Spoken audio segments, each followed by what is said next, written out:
Hayward Podworks. 100 shows, one vision. Our sources explain it all.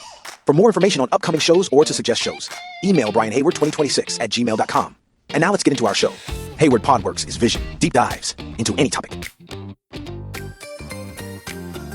Welcome to the Deep Dive, where we take your sources, articles, research insights, and really just pull out the most important nuggets of knowledge for you. And today we are jumping into something you asked for, a topic that's, well, it's potent.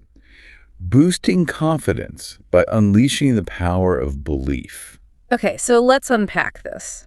Our mission, really, is to shortcut the pretty complex process laid out in these materials. We want to turn the abstract idea that to believe is to achieve into something you can actually use today.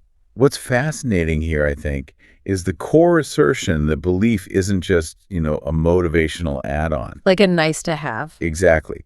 The sources argue it's the fundamental engine. It's the thing that drives all successful action, making things like resources or connections almost secondary. Yeah, they use a fantastic case study for this, pointing to someone like Oprah Winfrey. I mean, you look at her story. Silver spoon. None at all. No connections, no clear path to the top. And yet, she becomes a billionaire. The argument is that she got there through sheer force of will and this just unstoppable belief in her own vision. And that really underpins this whole framework. The foundational concept is so simple, but you have to accept it completely. Your life, right now, is the product of your beliefs. So if you're stuck, if you feel frustrated. The only way out, according to these sources, is to change what you believe about yourself. So how does that actually work? I mean, on a day-to-day basis, what's the mechanism? Well, it boils down to what they call a filtering system. You have all these external stimuli hitting you every single second. What you see, what you hear. Right. Comments people make, the news, all of it. And that data, by its nature, is neutral. It's just input. It's just raw code. Exactly. And our beliefs, they act as the filter. They're like the pre-installed software that decides how to interpret that raw code. Okay, so that interpretation, it's never just a thought, is it? It creates an immediate feeling. Precisely. The filter determines if you feel empowered and ready to go or, discouraged and small. And that emotional state is what pushes you toward a specific action or inaction. Let's make this concrete. Say you get passed over for a big promotion. That's the neutral event. Right. So imagine two people. Alice believes, I'm valuable, my work is good. She's disappointed, sure, but she feels capable. So she sees a choice. She sees a path. Her action is to go ask her boss what she needs to do for the next promotion. Now, Bob believes, I'm an imposter and they're about to find me out. Ooh. Yeah. For him, being passed over is proof that he's inadequate.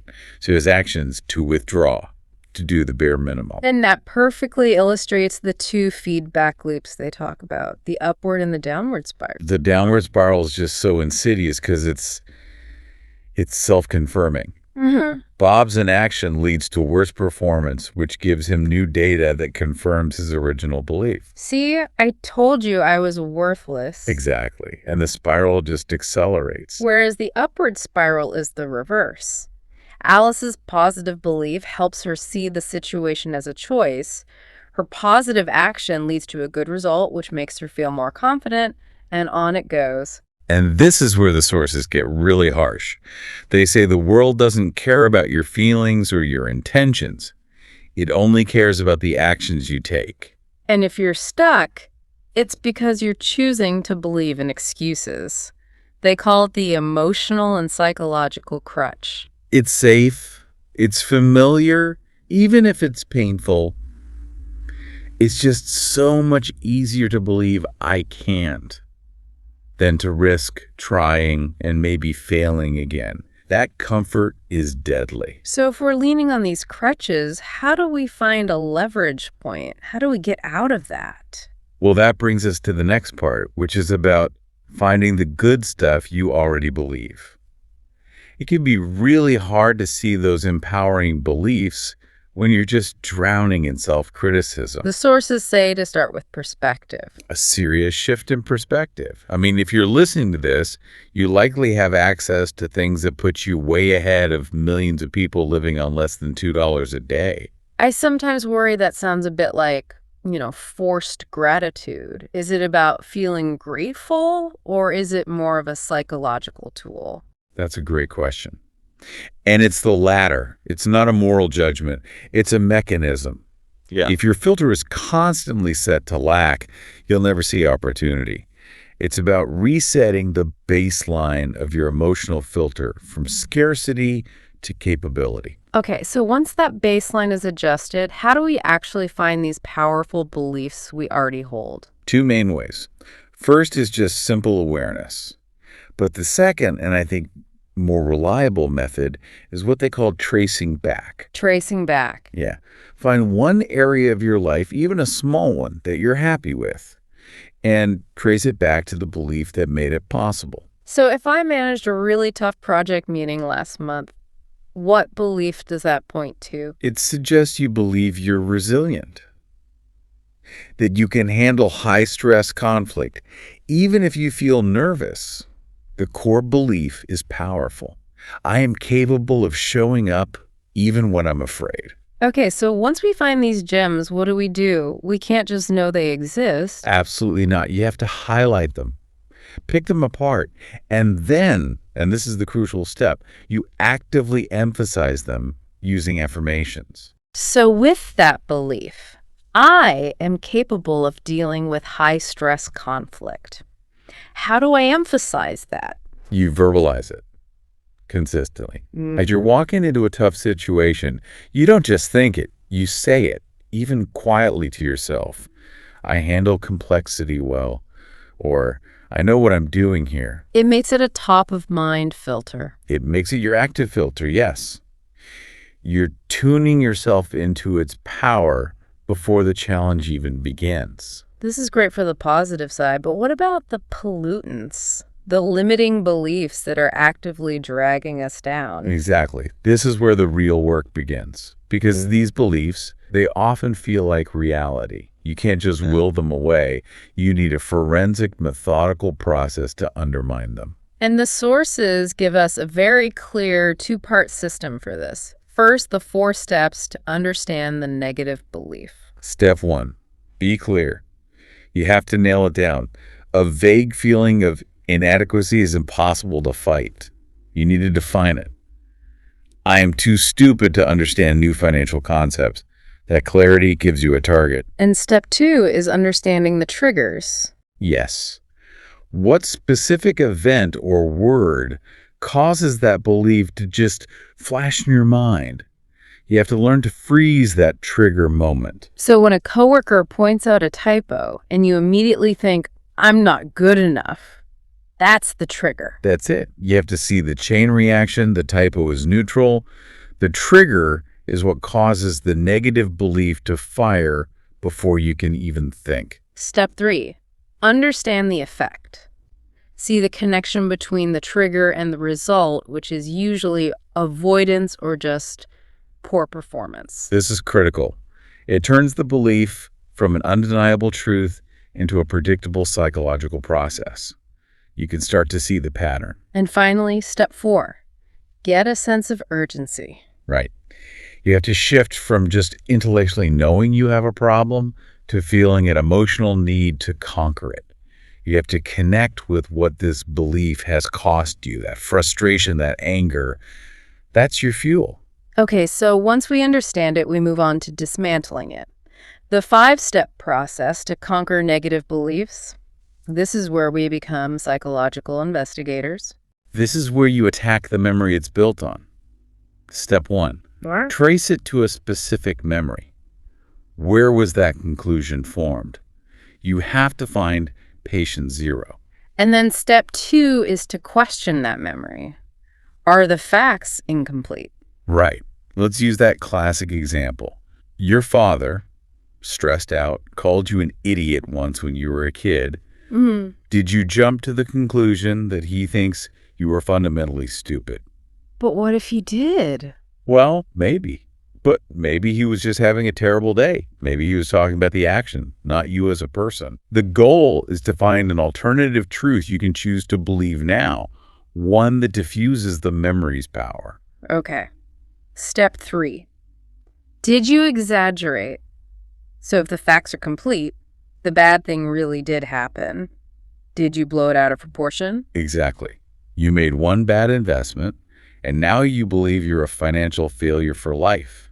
You're defining your entire self by one single data point. And step 4, did you overreact? How is that different from exaggerating? It's subtle but crucial. Exaggeration is making the mistake seem bigger. Overreaction is misinterpreting the meaning of the fact. So my boss criticizes my presentation slides. The overreaction is thinking, this means she thinks I'm a terrible employee who's about to be fired. You're adding emotional baggage that wasn't there. You have to take control of that interpretation. And the final step, 5. Imagine life without them. This creates the urgency we talked about. You focus on the pain it's caused, then you flip it. Imagine the freedom, the power, the happiness you'd feel without that weight. That's the motivation to keep going. So this whole process, it reinforces that core principle. What you focus on grows. We have to shift our focus to the positive beliefs and use them as a personal North Star. That North Star idea is powerful. If you believe you're a good runner, let that confidence from consistency and effort bleed into other parts of your life. And this leads to the ultimate goal, what the sources call confidence on demand. Confidence has to be something you trigger internally. It can't depend on waking up feeling good or waiting for someone to compliment you. Confidence on demand means you call the shots. You generate the state yourself. And we do that with the confidence feedback loop. Step 1.